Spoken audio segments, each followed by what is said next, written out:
बिस्मिल्लाहिर्रहमानिर्रहीम, अस्सलाम वालेकुम नाजरीन। आप देख रहे हैं program live with Asif Malik. नाचीज खाकसार आज के प्रोग्राम के साथ आपकी खिदमत में हाजिर। नाजरीन, आज बात करेंगे इमरान खान साहब के हवाले से। यकीनी तौर पर डेली हम जितनी भी अपडेट्स होती हैं उसके ऊपर बात करते हैं, बिकॉज ये टॉप स्टोरीज हैं और ये कुछ वक्त तक इस पर हम बात करते रहेंगे। साथ साथ इमरान खान साहब इस वक्त काफी एक्टिव नजर आ रहे हैं।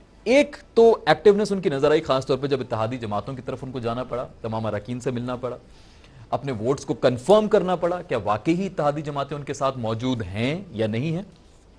दूसरी तरफ एक और महाज भी उनके लिए तैयार है और वो है 31 मार्च के बल्दियाती इलेक्शंस खैबर पख्तूनख्वा में, जिसमें पहले मरहले में कुछ अच्छे नताइज नहीं आए थे और काफी बड़ा धचका लगा था इमरान खान साहब को।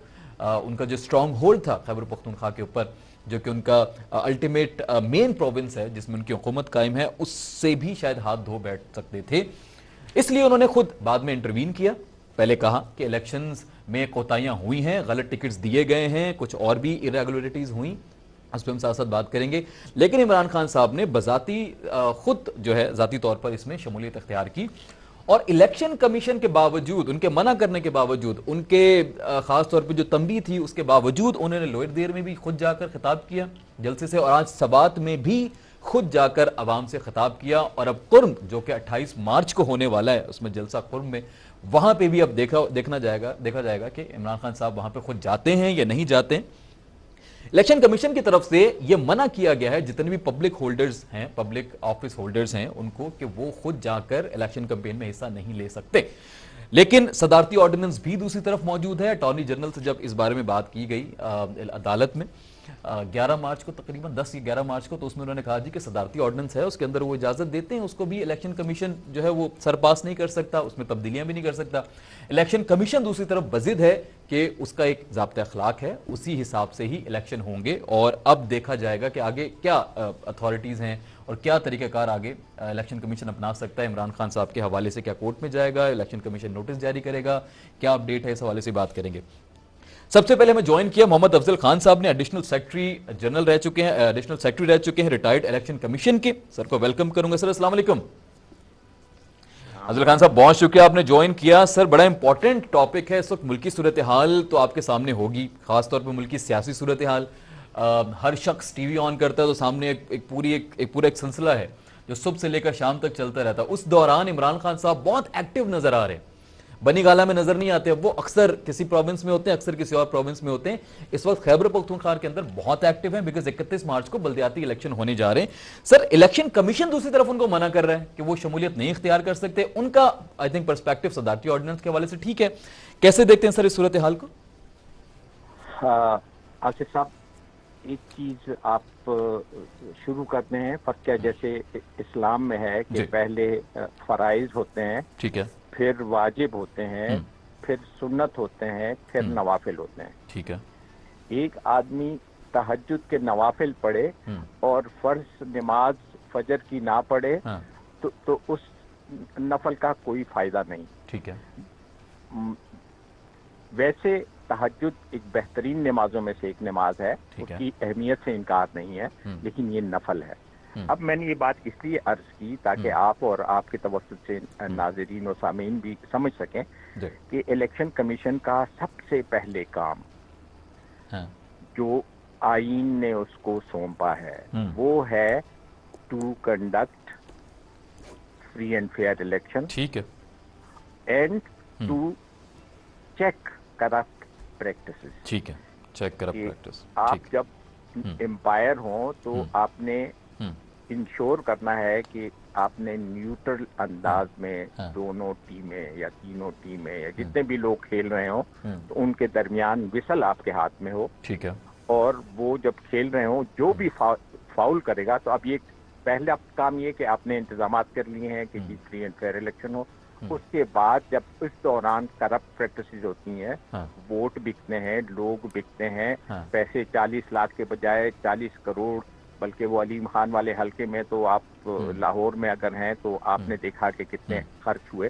और ये मैं आपको इसलिए याद दिला रहा हूँ, फिर यहाँ पे जो मरियम नवाज का वो जो था इलेक्शन, उसमें भी कितने पैसे खर्च हुए।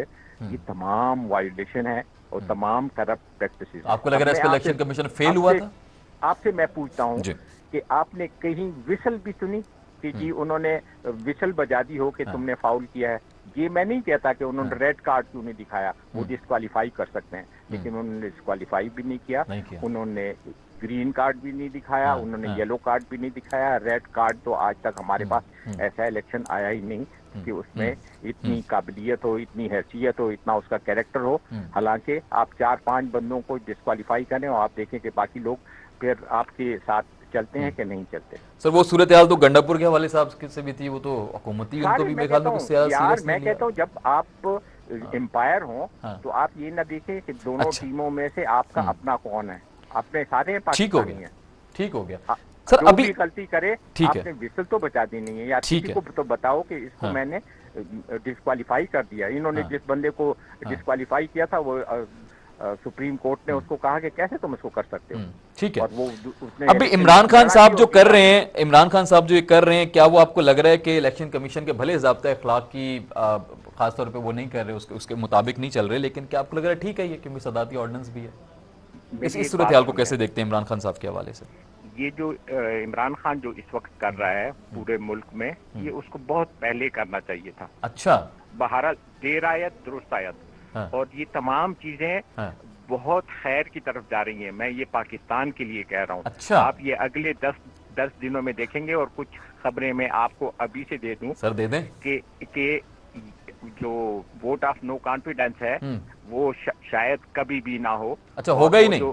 हाँ, होगा ही नहीं। ठीक है। और हो सकता है कि अर्ली इंतखाबात हों, लेकिन अर्ली इंतखाबात के लिए फिर मैं आपको बता दूं कि ये मौजूदा इलेक्शन कमीशन नाअहल है। अच्छा, इनकॉम्पिटेंट है और ट्रस्ट वर्दी नहीं है कि वो, इसलिए कि ये इलेक्शन कमीशन वो है जब सुप्रीम कोर्ट इसको कहती है कि डिजिटलाइज करो, ये नहीं कहता। वो जब उसे कहता है कि पैसे के इस्तेमाल को ये सेनेट के इलेक्शन में रोको, ये कोऑपरेट नहीं करता।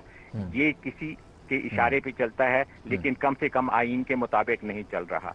इनको नया आईन, ये आप देखेंगे कि ये मार्च के बाद सबसे पहला काम ये मौजूदा हुकूमत का होगा कि ये नया और एक्चुअली न्यूट्रल इलेक्शन कमीशन बनाए। अच्छा। और इसलिए कि ये इलेक्शन कमीशन होगा ना ये ओवरसीज पाकिस्तानियों को वोट देगा, वो कानून भी है, वो कानून की खिलाफ वर्जी करता है और करेगा। उसके बाद ये इलेक्शन कमीशन ईवीएम का इस्तेमाल नहीं करेगा, इसलिए कि ईवीएम के इस्तेमाल से ईवीएम कंप्यूटर है, और कंप्यूटर में जहाँ पे 2000 टोटल वोट होते हैं वहाँ पे 8000 वोट आप नहीं डाल सकते। ये मैं सरगोदा की आपको मिसाल दे रहा हूँ कि टोटल 779 वोट थे, और वो रिटर्निंग अफसर ने एक बंदे को जितवाने के लिए उसके साथ पेंसिल से लिख दिया। तो ये जो काफी इरेगुलरिटीज जो हैं वो रिपोर्ट हुई थी। अच्छा, तो ये भी थोड़ा सा बता दीजिएगा, मुबशिर मीर साहब ने भी ज्वाइन किया, मुबशिर साहब को भी वेलकम करता हूँ प्रोग्राम में, सीनियर एनालिस्ट हैं। अच्छा मुबशिर साहब, मैं आपकी तरफ आता हूँ, लेकिन पहले मैं जरा अफजल साहब से एक और छोटे सवाल कर लूँ। अफजल साहब, ये इमरान खान साहब के खिलाफ अब जो इलेक्शन कमीशन बार बार तंबी कर रहा है, तो क्या कोई एक्शन भी ले सकता है इलेक्शन कमीशन? उनके ज़ाब्ता अखलाक के तहत कोई एक्शन भी लिया जा सकता है? कानून क्या कहता है? इन्होंने जो अभी किया शेमफुल एक्ट कि 10,000 जुर्माना कर दिया, 50,000 जुर्माना कर दिया। अच्छा। एक जगह पे देखें, ये कर सकते हैं, ये डिस्क्वालीफाई कर सकते हैं। अच्छा। लेकिन ऐसे डिस्क्वालीफाई ना करे कि जो वो कल रिटेन ही ना कर सके हाई कोर्ट और सुप्रीम कोर्ट में, जैसे उन्होंने गंडापुर के भाई का या बेटे का किया। ठीक है, भाई का मतलब ये कि जब आप जस्टिफाइली करेंगे, अल्लाह की कसम कोई उस आदमी को फिर इलेक्शन लड़ने ही नहीं देगा। वो लोग जिनके पास ब्लैक मनी है, वो लोग जो जिनके ऊपर, अभी मैं आपको हिंदुस्तान की मिसाल देता हूँ। उनके सुप्रीम कोर्ट ने इलेक्शन कमीशन ऑफ इंडिया से कहा है कि अगर आपने किसी ऐसे बंदे की नॉमिनेशन पेपर कबूल किए जिसके ऊपर लूट, अर्सन, किलिंग, सेक्सुअल हरासमेंट, रेप, इस तरह का कोई भी केस हो, कोई केस हो, साबित नहीं होने की बात नहीं है, उसके नॉमिनेशन पेपर ही जमा नहीं होंगे। और पाकिस्तान में आप मुझे बताएं कि इस वक्त असेंबली में जितने लोग हैं, आपको भी अच्छी तरह पता है, मुझे भी अच्छी तरह पता है कि उनमें से कितने लोगों की क्या क्वालिफिकेशन है और क्या उनका जो सीवी है उनकी जिंदगी में। ठीक है, चलें सर, मैं वापस आके आपसे बिल्कुल बात करूंगा, प्लीज साथ रहिएगा। मुबशिर मीर साहब, आप गुफ्तगू समाअत फरमा रहे थे, साबिक एडिशनल सेक्रेटरी रह चुके हैं और इन्होंने पूरा अदम एतमाद का इजहार कर दिया इलेक्शन कमीशन के ऊपर। करंट जो इलेक्शन कमीशन, उनको लग रहा है बिल्कुल काबिलियत ही नहीं रखता कि इलेक्शन करवा सके या ईवीएम कर सके, और इनको लग रहा है कि ये 13 प्लेयर भी हो सकता है जो कि किसी और के इशारों पे चल रहा है, और हुकूमत हो सकता है इस वजह से भी इनको सीरियस ना लेने, बिकॉज उनकी कोई भी जो पॉजिटिव अप्रोच है वो उसके ऊपर इंप्लीमेंटेशन नहीं कर पा रहा है इलेक्शन कमीशन। सबसे पहले आप बताइएगा, आप क्या देखते हैं, क्या इलेक्शन कमीशन इस वक्त हमारा रोल सही प्ले कर रहा है? और इमरान खान साहब को जो बार बार तंबी की जा रही है कि जी आप लोअर देर में भी ना करें जलसा, उनको खैर सिटीज का तो नहीं कहा जा रहा, लेकिन वैसे ही पब्लिक जो ऑफिस होल्डर्स हैं उनको मना किया गया है, ये ज़ाब्ता अखलाक की खिलाफ वर्जी है इलेक्शन कमीशन के, कि अगर कोई पब्लिक ऑफिस होल्डर जाकर खुद इलेक्शन कैंपेन में हिस्सा ले और जलसों से खिताब करे। इमरान खान साहब वो कर रहे हैं और परसों फिर उन्होंने कुर्म में भी करने जाना है। कैसे देखते हैं सर पूरी सूरत हाल को? शुक्रिया आसिफ। सबसे पहले तो मुबशिर साहब की आवाज बहुत कम आ बहुत रही, ही प्लीज चेक कीजिएगा। बहुत सी चीजें इन्होंने बहुत ही बिल्कुल हकीकत पसंदाना बयान की हैं कि पाकिस्तान में मसला जो है वो तो यही है कि हम लॉ को इम्प्लीमेंट नहीं कर पाते। आप प्लीज चेक कीजिएगा, मुबशिर साहब को मैं सुन नहीं पा रहा। नंबर आया है, जुडिशरी का नंबर आया है दुनिया में, कितना हमारे लिए वो जो है वो शेमफुल है कि किस अंदाज से जो है ना, किस लेवल पे हम खड़े हैं। अगर यही तो हम कहते हैं कि जब आप क्वालिफाई करने के लिए अपने रिटर्निंग अफसर के पास अपने डॉक्यूमेंट्स लेके जाते हैं, तो एक रिटर्निंग अफसर एक हलके का वो कहता है कि ये बंदा एलिजिबल है, किसी और हलके में वो कहता है कि ये एलिजिबल नहीं है। ठीक है, तो ये आप देखें कि कितनी कंट्राडिक्शन, एक ही कानून को दो मुख्तलिफ अंदाज से जो है ना वो उसकी तशरीह कर दी जाती है। अच्छा, ये तो है। और बाकी दूसरी जो बात आपने की है ना कि क्या इनकी सलाहियत है, तो आप देखें कि जो भी इलेक्शन हुए हैं उसके बाद जो सबसे बड़ी जो रिगिंग का मसला आता है वो सिस्टम में आता है। Right, system. अगर कोई आरओ का कोई कह देता है इलेक्शन हुआ है, तो कोई कहता है जी वहां पे जो है वो गिनती में प्रॉब्लम है, फलां है। ये टेक्नोलॉजी को इस्तेमाल करने से खौफजदा है। ठीक है, ये टेक्नोलॉजी आपकी बहुत सी चीजें जो इरेगुलरिटीज है उनको वो रोकती है और उन इरेगुलरिटीज जो है उनको बेनकाब करती है। ठीक है, लेकिन ये लोग जो पुराने उसी सिस्टम के अंदर, रिगिंग के निजाम के अंदर जो पले बड़े हैं, ये वही लोग हैं जो पॉलिटिकल लोगों के कहने पे इनको पोस्टें मिलती हैं। ठीक है, तो लिहाजा इनके अंदर एक वो भी फियर है, लिहाजा इनसे आप बहुत ज्यादा तवक्कुआत तो नहीं कर सकते। सिर्फ एक टेक्नोलॉजी एक ऐसी चीज बची है जो हमारे सिस्टम के अंदर बेहतरी लाने का बायस बन सकती है, और अगर हम उसको इस्तेमाल करने पे आ गए तो फिर हो सकता है। और मेरा ख्याल है कि इस वक्त जो पाकिस्तान के अंदर सूरत हाल है उसमें जो लोग सियासत कर रहे हैं और जो सियासी खानदान, मौरूसी सियासत, ये सारे अफरियत जितने हमारे मुल्क के अंदर मौजूद है, ये कभी भी शफाफियत का सिस्टम जो है ना वो लाने के ऊपर जो है ना रिफॉर्म्स लाएंगे। अच्छा, ला रहे हैं। और आप देख लें जो भी गवर्नमेंट्स हैं पिछले, हम दूर तक नहीं जाएं, सिर्फ हम लास्ट 20 इयर्स का जायजा लें, मुझे बताएं पाकिस्तान में क्या रिफॉर्म्स हुई हैं। रिफॉर्म्स की बात ही की गई है, हमेशा रिफॉर्म्स होती नजर तो नहीं आई यहाँ तक। हाँ, रिफॉर्म्स वो चाहिए। रिफॉर्म्स की क्या बात है, रिफॉर्म्स की सिंपल सी डेफिनेशन है कि आप अपने अवाम को इस्तेसाली तबकों से महफूज करें। ठीक हो गया। जुल्म ज्यादती को डिस्करेज करें, मजलूम की मदद करे आपका सिस्टम। ठीक है। अच्छा सर, अब थोड़ा सा बात कीजिएगा, वक्त कम है, मैं और बड़े इंपॉर्टेंट पॉइंट्स हैं। इमरान खान साहब बहुत एक्टिव नजर आ रहे हैं खैबर पख्तूनख्वा के हवाले से। वैसे तो खैर वो इत्तेहादी जमातों का पूरा सिलसिला रहा, सबसे मुलाकातें नहीं, लेकिन इलेक्शन कैंपेन में खुद फ्रंट फेस बन गए, खुद जाते हैं, आवाम से गुफ्तगू कर रहे हैं। क्या इसकी वजह ये तो नहीं है कि जो लास्ट टाइम एक सिलसिला रहा फर्स्ट फेज में इस इंतखाबात के खैबर पख्तूनख्वा में, उसमें रिजल्ट अच्छा नहीं आया पीटीआई का, और पीटीआई को ये डर है कि अगर सेकंड फेज में भी रिजल्ट अच्छा नहीं आया, मौलाना साहब की जमात या कोई और जमात उनसे आगे निकल गई, तो खैबर पख्तूनख्वा भी उनके हाथ से निकल सकता है? जी यकीनन एक फियर है। और पेशावर के अंदर रिजल्ट इस तरह आना जहां पे उनकी 10 साल से हुकूमत है, 8 साल से ऊपर हो गए तकरीबन, उन्होंने एक टर्न भी की, और फिर इसी की बुनियाद के ऊपर उनको कहा गया कि ये पूरे मुल्क में जो है वो हुकूमत करने के काबिल हैं, और वो उनका एक सक्सेस स्टोरी थी। वहां पे उनको जो डिफिकल्टीज आई हैं, और ओवरऑल जो इस वक्त पूरे मुल्क के हवाले से उनको डिफिकल्टीज आ रही हैं, वो मेरा ख्याल है इसलिए फ्रंट फुट पे खेल रहे हैं। ठीक है। और उन्होंने सारे जो एक तरह के डिपेंडेंसी थी अपने वज़रा के ऊपर या अपने पार्टी की सेकंड लाइन क़यादत के ऊपर, वो हटाते हुए खुद सामने आ गए। उसकी वजह पहले भी आपने देखा है कि जी एक तो टिकटों की तकसीम जो थी वो बहुत से लोगों ने अपने अपने फेवरेट्स को दिए थे, जी। तो उसमें शफाफियत नहीं थी। फिर कैंपेन इस नौयत की नहीं चलाई गई कि लोगों को मोटिवेट करना या लोगों को मोबिलाइज करना। और ज़ाहिर है कि गवर्नमेंट में जो लोग होते हैं और जिन्होंने आना होता है वो अवाम को एक उम्मीद दे रहे होते हैं, ठीक है। वो अच्छा, एक ये ऐसा माहौल क्रिएट एक करते हैं। एक बड़ा इंपॉर्टेंट और सवाल ये सर कि इलेक्शन है 31 मार्च को, लेकिन उससे पहले ही अदम एतमाद की तहरीक आ जाएगी, 27 का जलसा भी हो जाएगा। तो क्या इंपॉर्टेंस देख रहे हैं आप 31 मार्च की इस सूरत हाल के होते हुए? मेरा ख्याल है कि अगर देखें, अगर अदम हाँ, एतमाद कामयाब हो गई या हाँ, नाकाम हो गई, हाँ, दो दोनों सूरत सूरतों हाल है, में बिल्कुल दो इमरान खान सूरत का हाल। जलसा बहुत ही ह्यूज जलसा होगा। ओके, ठीक है। मैं कि वो अगर तो वो होगी, अगर उनकी उनके खिलाफ तरीके अदम एतमाद कामयाब हो जाती है जी। तो फिर तो एक रिएक्शनरी किस्म का जलसा होगा ओके। और बहुत लेवल का जलसा होगा। अभी भी हमने जो 2 जलसे उनके देखे हैं उसमें वो पब्लिक बहुत लाने में कामयाब हुए।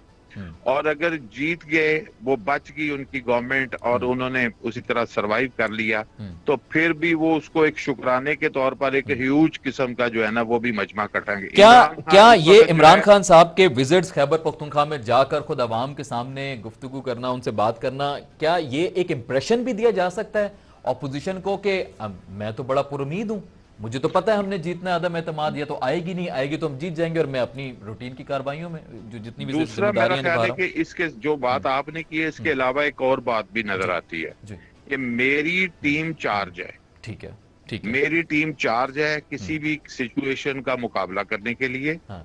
और हम भी सरेंडर नहीं हो रहे। ये इमरान खान वाजे पैगाम दे रहा है हर किसी को, क्या जी मैं कोई सरेंडर नहीं हो रहा, मैं कोई बैकफुट पे नहीं जा रहा और मैं मुकाबला करने पे अच्छा, उतर आया। अफजल खान साहब भी हमारे साथ मौजूद हैं, उन्होंने एक ये बात की है, कह रहे हैं मेरी उनकी जाती राय जो है वो ये है कि अदम एतमाद की तारीख एक तो पेश नहीं होगी, वो रुक जाएगी, हम्म, और हम्म। उसके बाद लेकिन हुकूमत चली जाएगी या इलेक्शन दोबारा हो सकते हैं कब, इन वेरी नियर फ्यूचर। आप कैसे देखते हैं सर की बात को? देखें, पाकिस्तान की सियासत में हमेशा हम लोग जानते हैं, ये ओपन सीक्रेट है कि फाइनली अगर मक्तदर कुव्वतों के हवाले से कोई चीज आती है जी।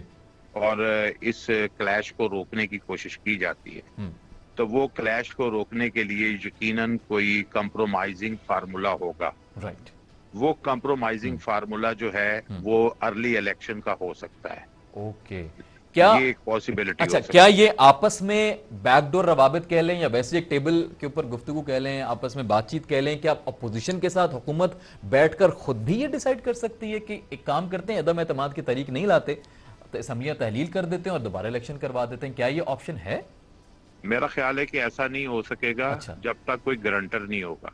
और गारंटर और कौन हो सकता हमेशा है? हमारे यहाँ गारंटर जो है वो मक्तदर कुव्वतें ही होती हैं अच्छा, ठीक है। और उनके बगैर जो है वो कोई हाँ। भी किसी पे एतबार नहीं करता, क्योंकि यहाँ पे लोगों ने हलफ उठा के भी जो है वो उससे बिट्रे किया हुआ है। तो लिहाजा हर कोई उसकी गारंटी मांगता है कि जी अच्छा जी इसका क्या होगा, कौन इसको इम्प्लीमेंट करेगा। इस वक्त जो सिचुएशन पैदा हो रही है जी। कि 25 मार्च से लेकर 27 मार्च तक का जो हमें सिनेरियो एक फोर्सीन हो रहा है उसमें क्लैश यकीनी नजर आ रहा है। ठीक है, ठीक हो गया। और उसको रोकने के लिए अगर कोई इंटरवीन करता है या इस तरह निगोशिएशन करवाता है तो लाजमी उनको एक बड़ी गारंटी चाहिए होगी दोनों साइडों को, और उनके अलावा कोई और नहीं हो सकता। ठीक हो गया। अफजल खान साहब सर कैसे वाइंड अप करेंगे?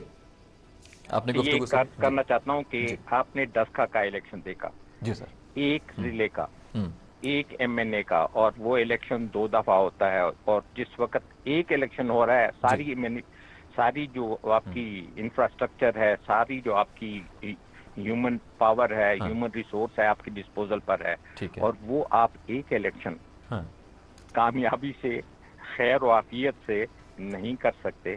तो मुझे आप एक लम्हे के लिए सोच लें कि एक वक्त में 1000 से ज्यादा एमएनए और एमपीए की इलेक्शन हो रहे होंगे तो उसका क्या हाल होगा, मछली मंडी से भी बुरा। अच्छा, एक बात तो ये सिर्फ बंदा बस सोचे। दूसरी बात ये कि जब आपको विल हो कि मैंने एक चीज डिलीवर करनी है तो आप कर सकते हैं। लेकिन अगर आपकी विल हो, आपको याद होगा कि नेब का एक वो चेयरमैन था, उसको सुप्रीम कोर्ट ने कहा कि ये आप इरेगुलरिटीज के खिलाफ इकदाम क्यों नहीं करते? तो ये अनफॉर्चुनेट है कि उसने सुप्रीम कोर्ट को भी कहा कि मैं नहीं करता, उसने नहीं किया जब तक वो वहां मौजूद रहा। वो इतना, जिस बंदे को उन्होंने एक जगह बिठाया हुआ था, देखें मैं कहता हूं कि जब आपको पोजीशन मिलती है, ये आसिफ भाई आप याद रखें, मेरे पास बहुत इंपॉर्टेंट पोजीशन थी, मैं इन तमाम जी बिल्कुल बिल्कुल सर, बिल्कुल मुझे सुप्रीम कोर्ट ने मुकर्रर किया था कि इनकी एजुकेशनल क्वालिफिकेशन देखो। अच्छा, कहने का मतलब ये है कि जब कारमा इज ए पिच, जब आप सबके साथ फेयर होते हैं, किसी ने आपके खिलाफ, मैंने केपीके में मैं प्रोविंशियल इलेक्शन कमिश्नर था, मैंने दर्जनों बाई इलेक्शन करवाई, ठीक है, वल्लाह आसिफ भाई एक का भी वो जो जीतने वाला था वो भी सेटिस्फाई होता था और हारने वाला भी, इसलिए कि हम किसी के साथ ही नहीं थे, और जो भी गलत करता था वो हमसे कहते थे कि देखो तुम डिस्क्वालीफाई हो जाओगे। और अब आपको लग रहा है कि लैकनेस आ चुकी है इलेक्शन कमीशन में, अब वो अब पिछले दिनों में जितने भी इरेगुलरिटीज जिसने भी की हैं, आपने किसी की विसल ब्लोअर को देखो, इलेक्शन कमीशन ने किसके खिलाफ कोई कार्रवाई होती नजर नहीं आई। देखो अगर उन्होंने कार्रवाई की होती वो उसकी भी करते और इसकी भी करते और बड़ा स्टेप लेते। आपको बायस्ड रोल नजर आ रहा है इलेक्शन कमीशन का? बिल्कुल बायस्ड ठीक है, ठीक और ये वही मैं जब नेब का वो जो चेयरमैन था जिसको नवाज शरीफ ने लगाया था, उस किस्म का वो रोल है। अच्छा, और आपको लग रहा है अपोजिशन की तरफ झुकाव है ज्यादा इलेक्शन कमीशन का? बड़ा कमेंट कर रहे हैं, बड़ा स्टेटमेंट कर रहे हैं, रिस्पांसिबल पोजीशन पे आप रह चुके हैं, क्लियर कट कर रहा हूँ, क्लियर कट कर रहे हैं। जो हम जब मुलाजिम होते हैं तो हम गवर्नमेंट के, पाकिस्तान के मुलाजिम होते हैं, हमें शख्सियतों की गुलामी नहीं करनी होती, इसलिए कि हमने इन तमाम अपने एक्शन का जवाब अल्लाह को भी देना है। और मैंने देखा है कि जितने भी करप्ट ऑफिसर्स होते हैं उनकी एंड तबाह बर्बाद होती है और उनकी जिंदगी भी तबाह बर्बाद होती है। आप उनको दूर से देखते हैं कि जी बड़ी कोठी में और बड़ी गाड़ी में जा रहा है, अंदर जो उसका हाल होता है, अल्लाह मान वाला, अल्लाह सबको रिज़्क़ हलाल कमाने की तौफीक अता फरमाए में गुजारे हैं, और हकीकतन हमें वही रास्ते पे जाना चाहिए। बेशक, इंशाल्लाह। अफजल खान साहब बहुत शुक्रिया, आपने वक्त दिया। मुबशिर मीर साहब बहुत शुक्रिया, आपने वक्त दिया। मुझे ब्रेक की तरफ बढ़ना है। मेरे मौजूद मेहमानों ने बड़ी प्यारी गुफ्तगू की और बड़े इन डेप्थ जाके तज्जिया किया, इस पूरे सूरत हाल को समझाने की कोशिश की आसान अल्फाज में। एक छोटा सा ब्रेक है, ब्रेक से वापस आने के बाद आपको बताते हैं कि भारत में क्या शर्मनाक सिलसिला जारी है, किस तरह से वहाँ की मुसलमान ख़वातीन के ऊपर पाबंदियाँ लगाई जा रही हैं। भारत का असली चेहरा आपको दिखाते हैं ब्रेक के बाद। कहीं मत जाइएगा, देखते रहिए स्टार न्यूज़ पाकिस्तान।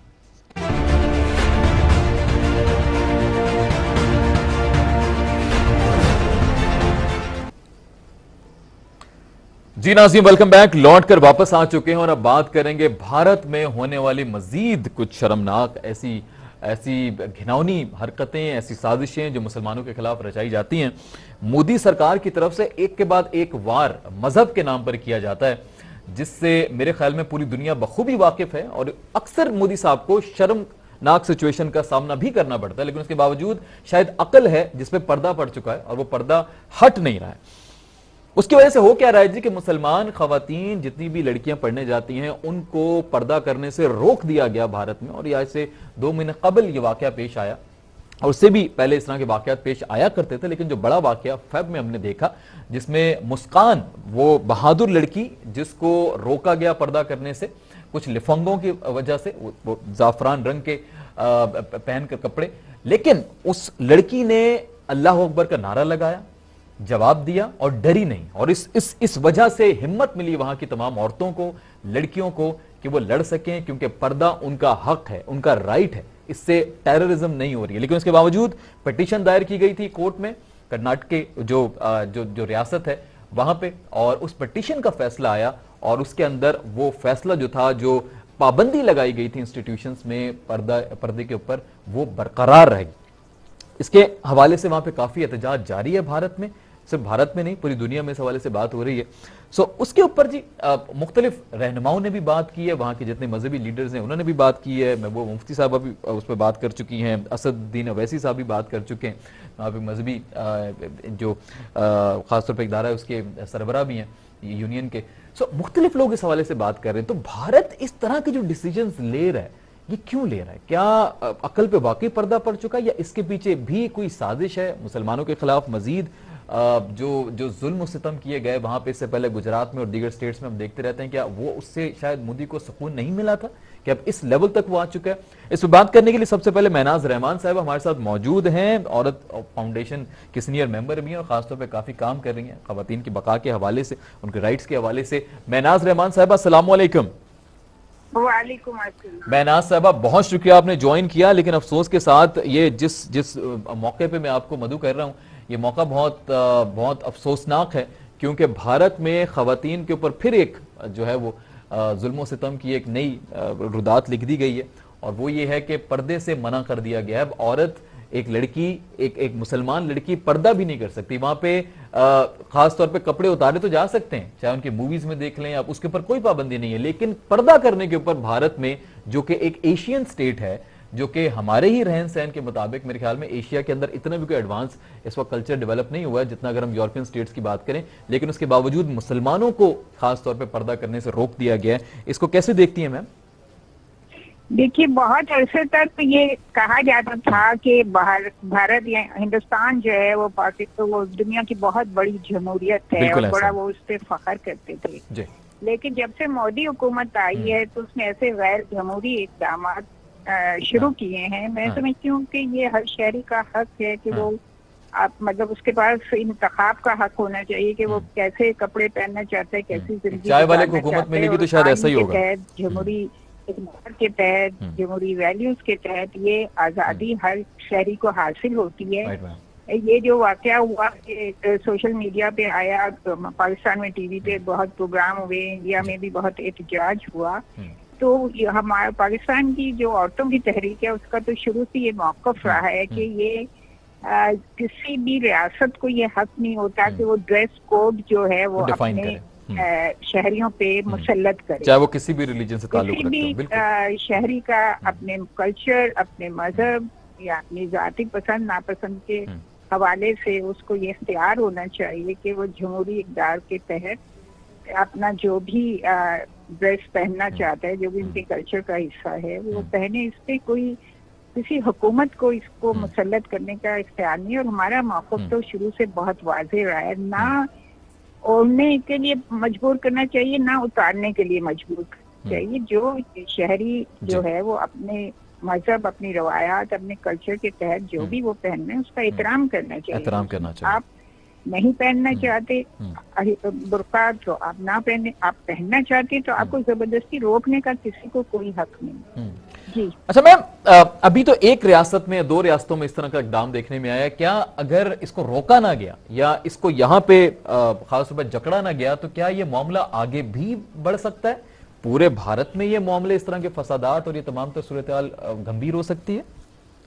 देखिए, ये तो एक मसला नहीं है। ये मोदी हुकूमत जब से आई है ये बहुत फाशिस्ट इक़दाम कर रही है। देखिए, कोविड के जमाने में कितनी मुसलमानों के खिलाफ इन्होंने मुहिम चलाई थी कि मुसलमानों की वजह से फैल रहा है कोविड। फिर वो आए दिन झूठे इल्जाम लगा के मुसलमानों को मतलब इतनी बेदर्दी से मारा जा रहा है। तो मैं तो ये, और इसी तरह ईसाइयों पे भी जुल्म हो रहे हैं। तो ये तो एक फाशिस्ट हुकूमत आ गई है जो इक़दाम कर रही है। अगर सही मानों में वहाँ कोई जमहूरी हुकूमत होती तो ऐसा कभी भी नहीं होता। और हमने देखा ही है कि जब तक इंडिया अपने आप को सेक्युलर कहता था, वहाँ जमहूरी हुकूमतें थी, तो ऐसे वाक़यात कभी सामने नहीं आते। मैम, इसका नेगेटिव इम्पैक्ट क्या पड़ सकता है ग्लोबली? अपनाने वाली हुकूमत आई है। ये सिर्फ लड़कियों के हिजाब का मामला नहीं है। इन्होंने तो मुसलमानों के और ईसाइयों के मजहबी जो इबादत गाहें उनके हमले किए, उनको मारा, उनको बेदर्दी से मारा। तो ये तो हुकूमत बहुत ही फाशिस्ट हथकंडे इस्तेमाल कर रही है, मोदी हुकूमत। मैम, ये इसका ग्लोबल क्या इम्पैक्ट पड़ेगा खासतौर पर भारत के ऊपर? जरा इसको ब्रॉडर एस्पेक्ट में देखिएगा कि इस तरह के इक़दाम करने से भारत के ऊपर कोई नेगेटिव इंप्रेशन भी आएगा या भारत का नेगेटिव इंप्रेशन दूसरी ममालिक तक पहुंचेगा, दूसरी अवाम तक, पूरी दुनिया के लोगों तक पहुंचेगा? जी बिल्कुल। देखिए, या दुनिया अभी भी नजरें बंद रखेगी? इंसानी हकूक की बात होती है जब यानी ये तो इंसानी हकूक की खिलाफ वर्जी हो रही है ना। बिल्कुल। तो दुनिया पे जाहिर है बुरा असर पड़ेगा, लेकिन फिर वही बात है कि जहाँ लोगों को अपने मफादात, तिजारत के या पैसे के लालच और इस तरह के मफादात जो नजर आते हैं, तो वहाँ वो फिर ताल्लुकात उस तरह से नहीं तोड़ते। लेकिन जो लोग सही मानों में इंसानी हकूक में यकीन रखते हैं, जाहिर है वो इसकी मजम्मत कर रहे हैं और इसको बहुत बुरा समझते हैं। ठीक है मैम। अली ताहिर साहब ने मैं ज्वाइन किया है। अली ताहिर भाई, अस्सलाम वालेकुम। बैरिस्टर साहब, बैरिस्टर बहुत शुक्रिया sir, it's always a pleasure having you on the show. Thank you so much for joining us. Barrister साहब, बड़ी अफसोसनाक सूरत हाल है भारत में। ऑफ कोर्स अभी तो आगाज है, ये एक दो रियासतों से पाबंदी बरकरार रखी गई है हिजाब के ऊपर, हमारी बहनें वहां पर हिजाब नहीं कर सकती। सर, ये किस तरह का कानून है इतने बड़े जमहूरी मुल्क में, इतने बड़े सेक्युलर कंट्री में? ये कौन सा कानून सर वहां पर राइज है जो इस तरह के हथकंडे इस्तेमाल करने पे आ गया?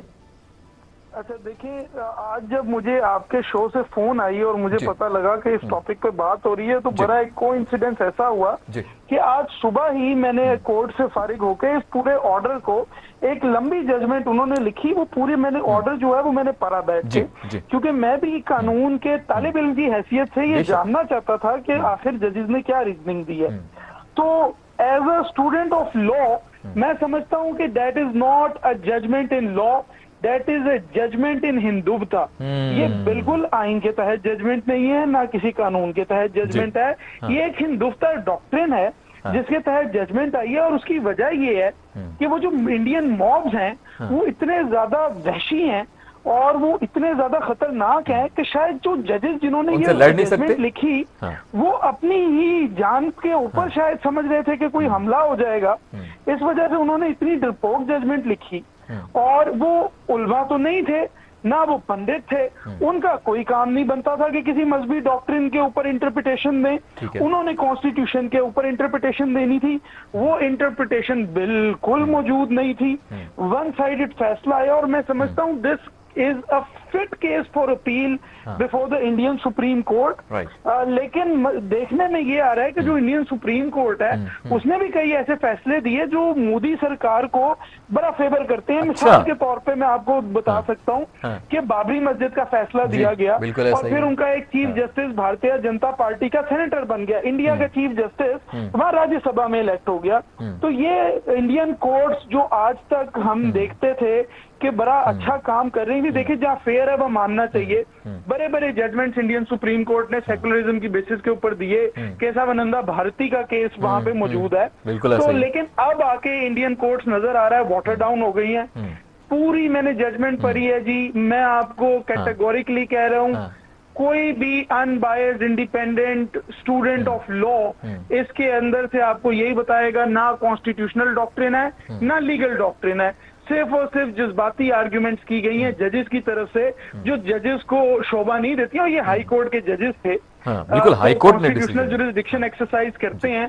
इतने इमेच्योरिटी, चाइल्डिशनेस मैं इनसे एक्सपेक्ट नहीं कर रहा था। अच्छा, मोदी की हुकूमत इसमें कितना रोल प्ले कर सकती है? खासतौर पे चलें, आपने बताया कि वो डरते हैं हिंदुत्व और तमाम सूरत हाल से, लेकिन क्या मोदी डायरेक्टली, जो जितनी भी मोदी सरकार है, डायरेक्टली इन्वॉल्व होती है इस तरह के डिसीजंस में? क्या गवर्नमेंट को ये सब करना जेब देता है किसी भी मजहब के खिलाफ? मैं श्योरली तो नहीं कह सकता चूंकि आई एम नॉट प्राइवी कि वो जजों को कहां से ऑर्डर मिला, लेकिन मैं ये जरूर कह सकता हूँ कि वो इन्फ्लुएंस नजर आ रही है और उसकी एक वजह है पीछे, वो परसेप्शन जरूर मौजूद है। उस परसेप्शन की वजह ये है कि मिसाल मैं आपको उत्तर प्रदेश की देता हूँ जिसकी 20 करोड़ से ऊपर की आबादी है और वहां पे एक ऐसा चीफ मिनिस्टर दोबारा इलेक्ट हुआ जिसके दौर के अंदर लॉ एंड ऑर्डर सिचुएशन बिल्कुल खराब हो गई, वहां पे एजुकेशन का सिस्टम तबाह हो गया। लेकिन उसने क्या किया कि उसने इलाहाबाद का नाम चेंज करके और प्रयागराज रख दिया। तो ये एक ऐसा मॉब उठ चुका है इंडिया के अंदर जो आउट ऑफ कंट्रोल है। आउट ऑफ कंट्रोल है। देख लीजिए इंडिया के जो इदारे हैं इस वक्त वो अपने इस मॉब के आगे घुटने टेक चुके हैं। रेट ऑफ स्टेट कहीं नजर नहीं आती। ये जो मिसाइल लैंड हुआ है पाकिस्तान में, पाकिस्तान का शुबा भी यही है कि शायद ये कोई अनस्टॉपलेस एलिमेंट्स इंडियन आर्मी के अंदर ही ना हो जो इस तरह की हरकत कर रहे हो, क्योंकि कंप्लीटली मोदी के मॉब्स के आगे घुटने टेक चुके हैं। ठीक हो गया।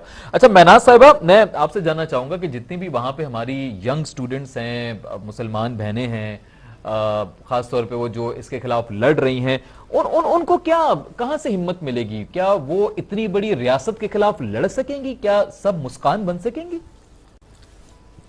देखिए, जो आइन होता है ना, चाहे वो पाकिस्तान का हो चाहे इंडिया का, उसमें फंडामेंटल राइट्स का एक चैप्टर होता है। ठीक है। तो ये तो हर शहरी के फंडामेंटल राइट्स में शामिल है कि वो अपनी मर्जी से लिबास पहने, हिजाब करना चाहती हैं जो लड़कियां वो करें, जो नहीं करना चाहती वो उनकी जाती पसंद, ये उनका फंडामेंटल राइट है। ठीक हो गया। और ये मैं आपको याद दिलाती चलूं कि मोदी का ताल्लुक उस जमात से है जिसके एक रुकन ने गांधी जी को कत्ल किया था।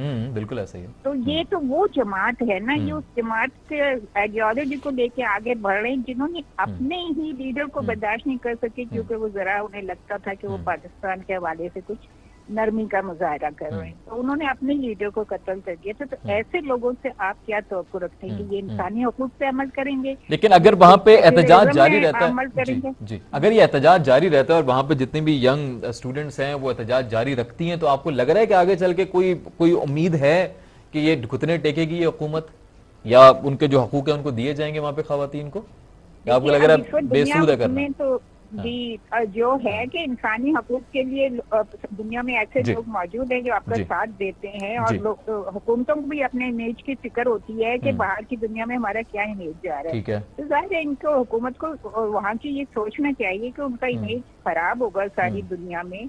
उनके अपने शहरी जो है वो इतने अगर इनसिक्योर और नाखुश होंगे, फिर अगर जमहूरियत है तो अगले इलेक्शन में फिर वो जाहिर है आप वोटों से महरूम होंगे ऐसे लोगों के जिनको के वो जबर कर रहे हैं, जबरदस्ती कर रहे हैं, जिनकी वो कल्चर को मलियामेट कर रहे हैं। तो ये तो जमहूरियत में तो आपको बताए कि इलाज यही है कि अगले इलेक्शन में फिर ऐसी हुकूमतों को रद्द कर देना चाहिए। लेकिन क्योंकि वहाँ लग नहीं रहा है ऐसा, जी ऐसा लग नहीं रहा है, होता नजर नहीं आ रहा है ऐसा भारत में कि रिजेक्ट किया जाएगा मोदी को, क्योंकि बड़ी सपोर्ट है मोदी को वहाँ पे, वहाँ की शायद लोगों की आइडियोलॉजी ऐसी है। पैसे और दहलत की बात की थी तो जाहिर है वहाँ की ताजिर तबका, वहाँ के सरमायादार, जिनके पास पैसा है, वो सब उसके साथ खड़े हैं।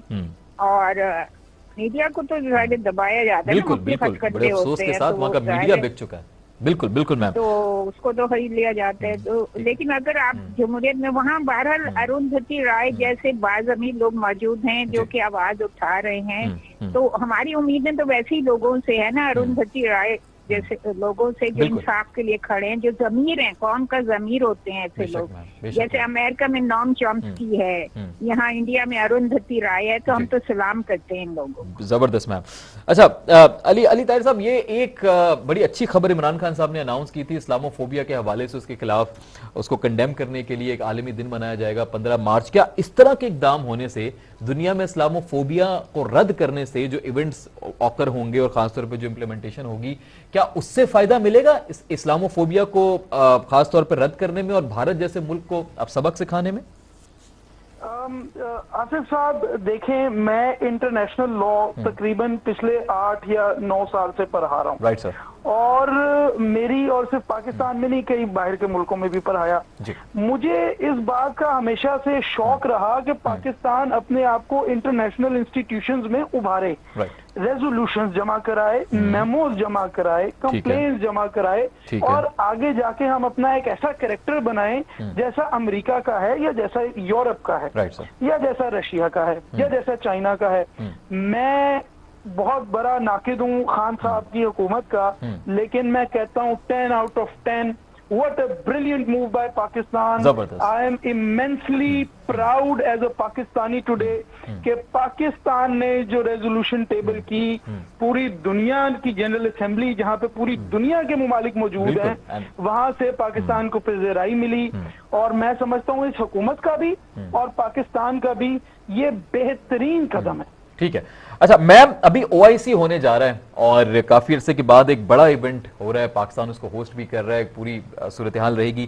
क्या इस तरह के वाकयात को, हम कश्मीर की बात करते हैं, हम पैलेस्टीन की बात करते हैं, जहां मुसलमानों के साथ जितनी भी एट्रॉसिटीज हो रही हैं, ये पर्दे के हवाले से जो जिस तरह के वाकयात हैं, खवातीन को जो मसाइल दरपेश हैं, मुसलमानों को जो दूसरी रियासतों में मसाइल दरपेश हैं, क्या इस तरह के मौजूआत पे भी बात होनी चाहिए? इसका भी कोई समर हासिल हो सकता है? जी, इसको मतलब फंडामेंटल राइट के तौर पे बात होनी चाहिए ना। जैसे मैं बार बार कह रही हूँ कि ना तो आपको पाबंदी लगाने का मतलब वो है इख्तियार, और ना ही ये कि भाई आप ना पहने या पहने, ये दोनों सोचें आपका फील्ड नहीं है, हुकूमत का फील्ड नहीं है, रियासत का फील्ड नहीं है, ये इंडिविजुअल फ्रीडम की बात है, फंडामेंटल राइट की बात है। ठीक है, तो ओआईसी जैसी में भी जितनी भी खासतौर पे भी कॉन्फ्रेंस हो रही है उसके अंदर भी इसको कंडेम भी करना चाहिए और रेजोल्यूशन होनी चाहिए। अली ताहिर साहब इसी पॉइंट पे कीजिएगा सर, खत्म कीजिएगा। समझता हूँ कि पाकिस्तान को कोशिश तो पूरी करनी चाहिए, लेकिन अलबत्ता मैं ये भी समझता हूँ कि इस वक्त जो सिचुएशन चल रही है और ईस्ट और वेस्ट की अलाइनमेंट जो हिल रही है, और पाकिस्तान की भी आपने देखा है फॉरेन पॉलिसी उसी हैसियत से वेस्ट से हटके ईस्ट की तरफ आ रही है।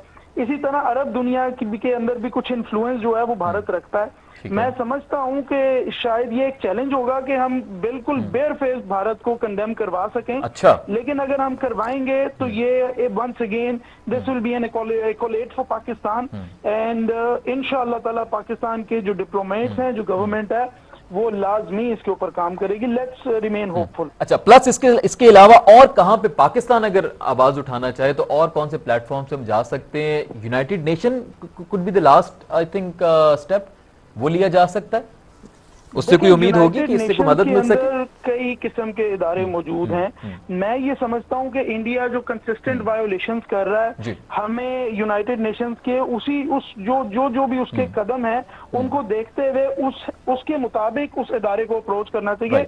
जैसे कि मैं अगर आपको मिसाल दूं, अभी मिसाइल के हवाले से आपने सबमरीन आई और हमारे टेरिटोरियल वाटर्स वायोलेट हुए, वो हमें लेके जाना चाहिए सिक्योरिटी काउंसिल में, और कश्मीर का जो केस है वो हमें लेके जाना चाहिए आईसीजे में। इसी तरह मैं समझता हूं कि ये जो मुसलमानों की जो एक माइनॉरिटी इंडिया में मौजूद है, जिस तरह से उनके राइट्स के ऊपर ट्रैम्पल किया जा रहा है, मैं समझता हूं that this is a subject which we need to raise in the General Assembly. General assembly. Thank you so much Ali Tahir Raees साहब, बहुत शुक्रिया आपने ज्वाइन किया।